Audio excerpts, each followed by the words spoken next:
ربنا إنك تعلم ما نخفي وما نعلن وما يخفى على الله من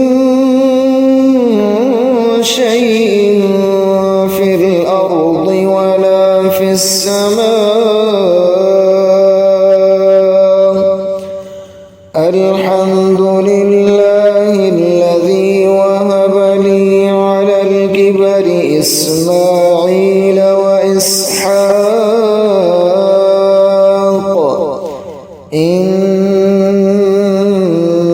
ربي لسميع الدعاء.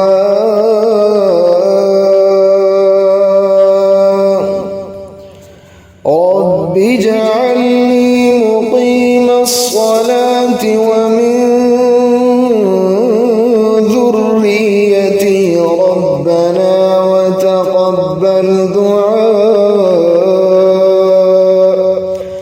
ربنا اغفر لي ولوالدي وللمؤمنين يوم يقوم الحساب.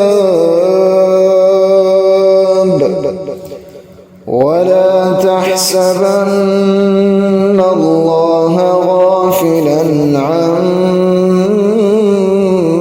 يعمل الظالمون إنما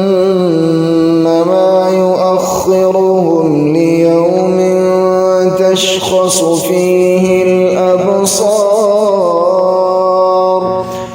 مهطعين مقنعي رؤوسهم لا يرتد إليهم طرفهم